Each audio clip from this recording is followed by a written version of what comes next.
Bonjour à tous, aujourd'hui dans cette vidéo, je vais essayer de vous montrer ma technique pour remplir les amortisseurs en 1/8 ou 1/10 suite à de nombreuses demandes d'en faire un tuto. Je précise que c'est une technique et non pas la technique car il y a plusieurs manières de procéder, en gros chacun a son petit tips perso, donc voilà, je vous montre ma technique à moi.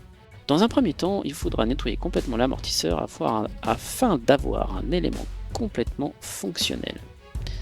Évidemment, en course, on fera plus succinct. Ici, on a le temps, donc on va faire clean. On contrôlera aussi l'état du piston, de la tige, des joints, du bouchon, de la membrane, bref, tout ce qui fait l'amortisseur. On remplit donc l'amortisseur avec de l'huile silicone de votre choix en fonction de l'utilisation jusqu'à environ 1 ou 2 mm du bord. On laisse remonter les bulles d'air. On peut aussi faire remonter la tige pour accélérer le processus en tournant celle-ci afin de permettre aux bulles sous le piston de remonter.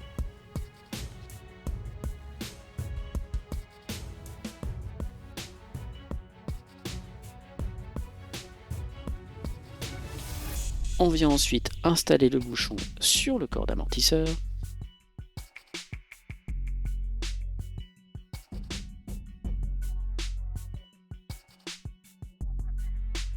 Le trou de purge ici va permettre à l'excédent d'huile et d'air de s'échapper. On visse le bouchon jusqu'au contact sans serrer.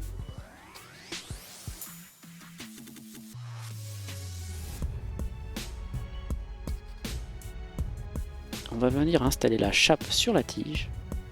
Alors pourquoi est-ce qu'on installe la chape sur la tige? Eh bien en fait quand l'amortisseur se comprime à 100%, la chape fait office de butée, donc le piston ne pourra pas remonter plus haut. Le volume d'air huile à l'intérieur sera ainsi défini par cette butée. On comprime la tige.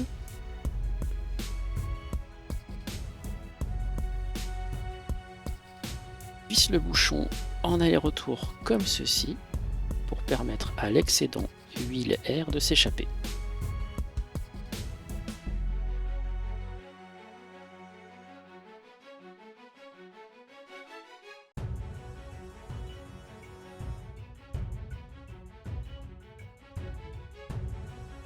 Enfin, on serre le bouchon et on contrôle le fonctionnement de l'amortisseur. La tige ne ressort pas, c'est bon, il n'y a pas de surpression dans celui-ci.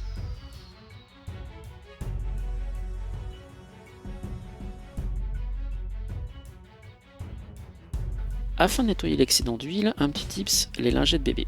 C'est magique ce truc, ça sert vraiment pour tout.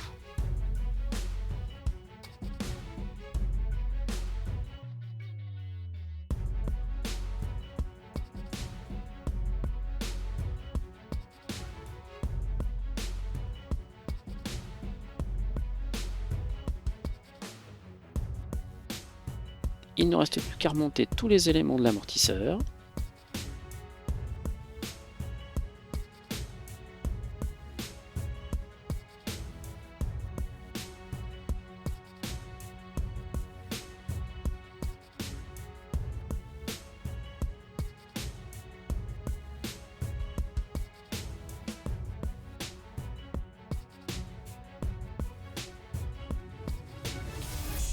Et voilà, les amortos sont refaits.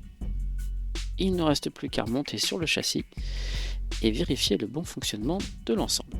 J'espère que ce petit tuto vous aidera pour vos amortos. Si vous avez des idées de tutos que vous aimeriez aborder, n'hésitez pas à laisser un message en commentaire et à bientôt.